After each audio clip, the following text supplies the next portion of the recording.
ग्राम प्रधान 1 अगस्त तक लेंगे पंचायत में डेटा एंट्री ऑपरेटर की भर्ती का आवेदन।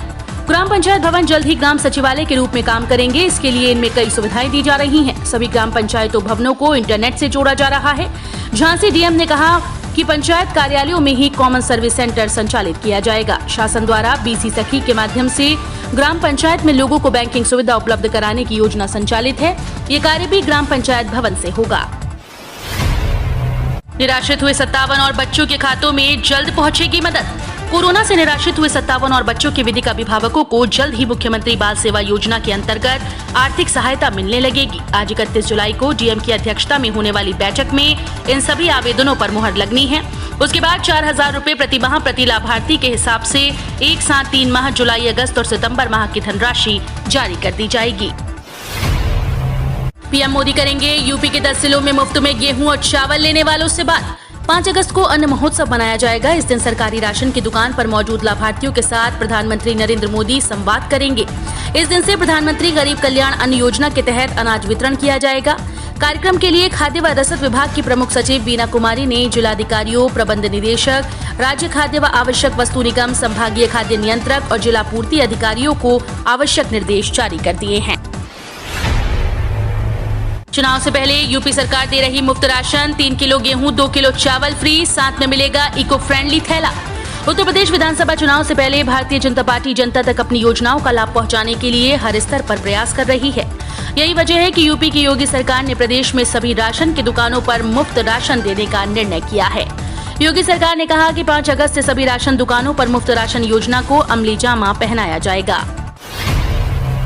यूपी में आगरा और मथुरा सहित 11 रेलवे स्टेशन की बदलेंगी सूरत। मॉल व शॉपिंग एरिया भी बनेंगे। केंद्र सरकार स्टेशन के कायाकल्प से लेकर उसके अधीन आने वाले खाली जमीन को उपयोग में लाने की बड़ी परियोजना पर काम कर रही है। इस क्रम में सरकार ने रेलवे में आंतरिक व बाहरी सुधार के लिए रेल भूमि विकास प्राधिकरण को स्टेशन को देने को हरी झंडी दी है। रेल मंत्रालय फिलहाल देश के 49 रेलवे स्टेशन को RLDA को सौंप रहा है। इनमें मुरादाबाद रेल मंडल के भी 4 प्रमुख स्टेशन शामिल हैं। आंगनबाड़ी में इन विभिन्न पदों पर आवेदन करने की आज है अंतिम डेट। बिना एग्जाम होगा सिलेक्शन। आंगनबाड़ी में नौकरी करने का मन बना रहे लोगों के लिए अच्छा मौका है। इसके लिए महिला व बाल विकास कलबुर्गी ने आंगनबाड़ी और हेल्पर के पदों पर भर्ती के लिए आवेदन करने की कल अंतिम डेट है। इच्छुक एवं योग्य उम्मीदवार जो अभी तक इन पदों पर आवेदन नहीं किए हैं, वे आंगनबाड़ी की आधिकारिक वेबसाइट आंगनबाड़ी-recruit.kar.nic.in पर जाकर अप्लाई कर सकते हैं। यूपी में किसानों को लुभाने के लिए बीजेपी का किताबी फॉर्मूला, ग्रामीणों को देगी करोड़ों का हिसाब। उत्तर प्रदेश विधानसभा चुनाव में कुछ महीने ही बाकी हैं। ऐसे में सत्तारूढ़ दल भारतीय जनता पार्टी किसानों का समर्थन सुनिश्चित करने के लिए उन तक बड़े स्तर पर पहुंचने की योजना बना रही है। पार्टी का प्रचार अभियान भी खास तौर से किसानों पर केंद्रित होगा। इसमें विपक्षी ताकतों के हाथों गुमराह होने से किसानों को बचाने के लिए लुभाना और ये बताना शामिल होगा कि बीजेपी ने ही उनके लिए सबसे ज्यादा काम किया है। 50% से कम यात्री होने पर नहीं चलाई जाएंगी रोडवेज बसें, नोडल अधिकारी ने दिए निर्देश। रोडवेज के नोडल अधिकारी धीरज कुमार श्रीवास्तव ने अधिकारियों के साथ बैठक की। निर्देश दिए कि बस की क्षमता के 50% यात्री मिलने पर ही बसों का संचालन किया जाए। नोडल अधिकारी ने कहा कि कोरोना संक्रमण के बाद रोडवेज की आर्थिक स्थिति खराब हुई है। वैसे मार्गों पर बसों को चलाएं जिन मार्ग पर अधिक से अधिक यात्री मिलने की संभावना हो। सीट की क्षमता के 50% यात्री मिलने पर बसों को चलाया जाए। आरपीएफ की महिला जवान अब करेंगी रेल संपत्ति की सुरक्षा। महिलाओं बच्चों को इस बात के लिए भी करेंगी जागरूक। उत्तर प्रदेश के चंदौली में रेलवे यार्ड में हो रही रन ओवर और चोरी की घटनाओं को रोकने के साथ साथ महिलाओं की सुरक्षा को लेकर डीडीयू रेल डिवीजन आरपीएफ ने एक अभिनव प्रयोग किया। इसके तहत अब आरपीएफ का महिला दस्ता काम पर लगाया गया है। अब महिला आरपीएफ जवान ट्रैक के किनारे बसी बस्तियों में रहने वाले महिलाओं को सही तरीके से रेलवे लाइन पार करने के लिए जागरूक करेंगी। हाईटेक बिजनेस सिटी के रूप में विख्यात होगा नोएडा। 5 बड़ी कंपनी शुरू करेंगी अपना ये मेगा प्रोजेक्ट। मुख्यमंत्री योगी आदित्यनाथ की पहल पर नोएडा अथॉरिटी के प्रयास अब धरातल पर उतरने जा रहे हैं। अथॉरिटी के अथक प्रयासों से कई छोटी बड़ी कंपनीज के प्रोजेक्ट शुरू हो चुके हैं, जबकि सैमसंग, माइक्रोसॉफ्ट, अडानी समूह समेत 5 बड़ी कंपनीज भी अपने बिजनेस प्लान के साथ जल्द ही प्रोजेक्ट शुरू करने जा रही हैं। इससे जहां हजारों करोड़ रुपए का निवेश मिलेगा, वहीं हजारों युवाओं को रोजगार के अवसर भी मिलेंगे। 62 लाख का फ्लैट अब 55 लाख में 1 अगस्त से शुरू होगा रजिस्ट्रेशन। अलीगढ़ विकास प्राधिकरण अपनी संपत्तियों को बेचने के लिए उनके दाम में संशोधन कर दिया है। एडीए तैयार फ्लैट्स की कीमत को कम कर बेचने का मसौदा तैयार किया है। 1 अगस्त से इसकी बुकिंग शुरू हो जाएगी। 62.70 लाख रुपए के फ्लैट को एडीए अब 55.60 लाख रुपए में बेचेगा। अलोकप्रिय संपत्तियों की बिक्री को लंबे समय से मंथन चल रहा था। अलोकप्रिय यानी नहीं बिकने वाली संपत्ति पहले आओ पहले पाओ की तर्ज पर एडीए आवंटन करेगा। इसमें सुविधाएं भी एडीए बढ़ाएगा। कैसे दिखेगी राम की नगरी अयोध्या? योगी सरकार के विजन डॉक्यूमेंट में संशोधन। प्रधानमंत्री के सुझाव पर अयोध्या विजन 2051 को अयोध्या विजन 2047 किया जा रहा है। इसको देश की आजादी के 100 वर्ष के साथ जोड़ा जा रहा है। अयोध्या को मिनी भारत के रूप में प्रोजेक्ट किया जाएगा। यहाँ पर पूरे देश का प्रतिनिधित्व होगा। ये समग्र भारत को प्रदर्शित करेगा, जिससे वर्तमान संरचना में भी रामायण कालीन प्रेरक प्रसंग की अनुभूति हो सकेगी।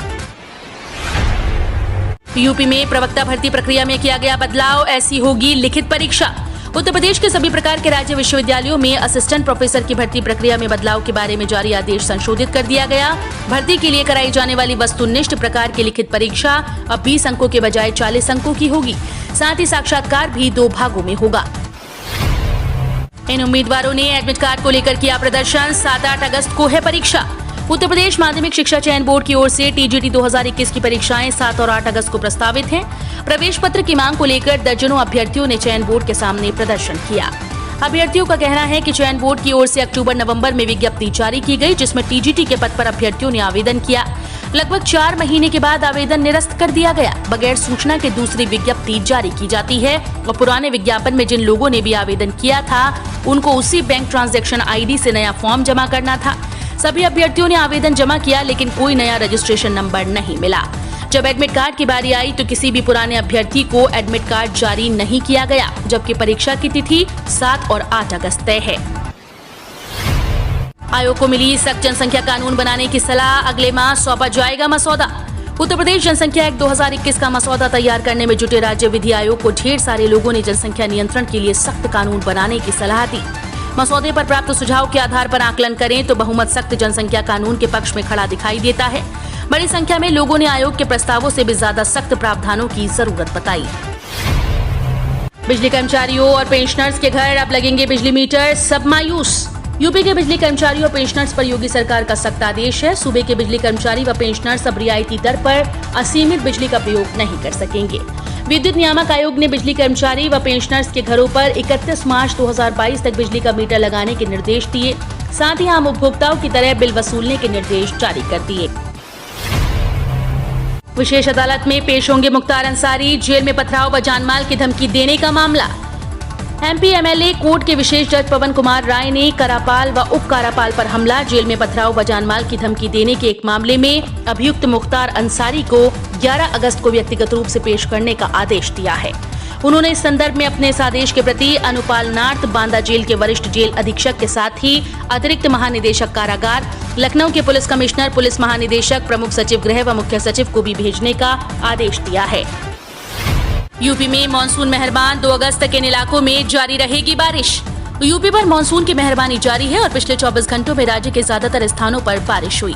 आंचलिक मौसम केंद्र की रिपोर्ट के मुताबिक पिछले 24 घंटों में राज्य के पश्चिमी भागों में ज्यादातर स्थानों पर, जबकि पूर्वी हिस्सों में अनेक जगहों पर बारिश हुई। कुछ स्थानों पर भारी से बहुत भारी बारिश हुई। 2 अगस्त तक यूपी के कई इलाकों में बारिश जारी रहने का अनुमान है। चुनावी है हर साल, हर योजना पर निगाह रख रही है सरकार।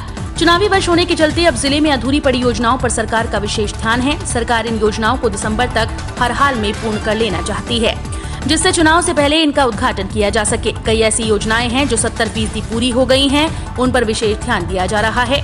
गंगा नदी पर सांकरा पुल, अलीगढ़ पलवल मार्ग, जीटी रोड आदि महत्वपूर्ण कार्य हैं, जिन पर सीधे सरकार की निगाह टिकी हुई है। इन किसानों को नहीं मिलेगी योजना की 9वीं किस्त, जानिए क्या है वजह। पीएम किसान सम्मान निधि योजना के तहत केंद्र सरकार के पास 13 जुलाई 2021 तक 12.5 करोड़ लोगों के आवेदन आए हैं, लेकिन ये बात सामने आई है कि 2.77 करोड़ किसानों के आवेदन हैं जो गलत हैं। इन आवेदनों में त्रुटियां हैं और उन्हें सुधारना होगा। लगभग 27.50 लाख किसानों के लेन देन विफल हो चुके हैं और 31.63 लाख किसानों के आवेदन पहले ही रद्द किए जा चुके हैं। उत्तर प्रदेश के कई जिलों में बनेंगे प्राइवेट इंडस्ट्रियल पार्क, बढ़ेगा निर्यात कारोबार। उत्तर प्रदेश में कई जिलों में अब प्राइवेट इंडस्ट्रियल पार्क बनने जा रहे हैं। पीपीपी मॉडल पर बनाए जाने वाले ये पार्क से राज्य के औद्योगिक माहौल बदलेगा। इसकी वजह से निर्यात कारोबार में इजाफा होगा। जिन जिलों में पार्क विकसित करने का इरादा है उनमें लखनऊ, उन्नाव, अमेठी, सुल्तानपुर, प्रतापगढ़, औरैया, हमीरपुर, जालौन, नोएडा, गाजियाबाद, मेरठ, आजमगढ़, अंबेडकर नगर, गोरखपुर और प्रयागराज को शामिल किया गया है। व्यापारियों की योगी सरकार से डिमांड, शनिवार और रविवार को 2 दिन की साप्ताहिक बंदी खत्म हो। आगरा उद्योग व्यापार प्रतिनिधि मंडल ने योगी सरकार से मांग की है कि शनिवार और रविवार को होने वाली 2 दिन की साप्ताहिक बंदी को खत्म किया जाए। ऑनलाइन कारोबारी जारी है। मॉल, मेगा मार्ट भी अपनी सप्लाई 7 दिन दे रहे हैं, लेकिन छोटे दुकानदारों को सप्ताह में 2 दिन दुकान बंद रखने का आदेश है। सरकार को भेदभाव की इस नीति को समाप्त कर कारोबारियों को खुलकर व्यवसाय करने का मौका देना चाहिए। केंद्रीय कर्मचारियों को अगस्त में लग सकता है झटका।